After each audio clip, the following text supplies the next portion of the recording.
Jadi untuk rabies data lengkapnya saya tidak ini kan ada di Dinas Kesehatan, tetapi yang pasti bahwa sejak kasus ini mulai merebak di Kota Ambon, pemerintah kota telah mengambil langkah-langkah untuk mengantisipasi.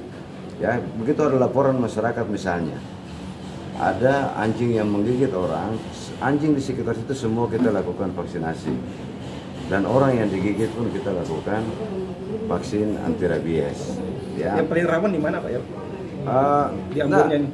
Kemarin itu kan kejadiannya dari Soya Kecil sampai Pasar Merdeka sampai di Kapaha. Kemarin saya dapat laporan juga ada di Siwang.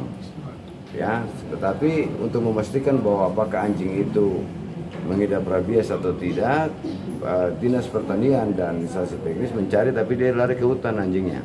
Tapi seluruh anjing di situ sudah divaksin rabies dan orang yang digigit juga divaksin rabies.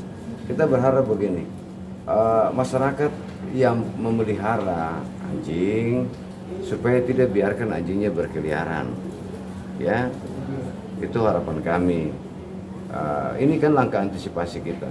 Kemudian bagi masyarakat yang misalnya digigit, segera melapor ke puskesmas terdekat. Kalau ada isu-isu bahwa vaksin habis di Kota Ambon, itu tidak benar ya. Vaksin tersedia cukup untuk penanganan kasus rabies di Kota Ambon.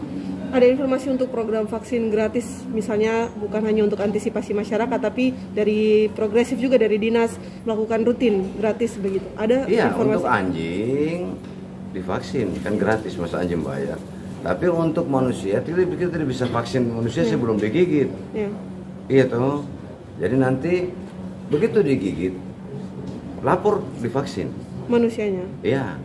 Kan 3 kali vaksin itu, ada 3 tahapan vaksin untuk orang yang digigit oleh anjing. Kan seperti itu ya. Terima kasih sudah nonton. Jangan lupa like, subscribe, dan share ya.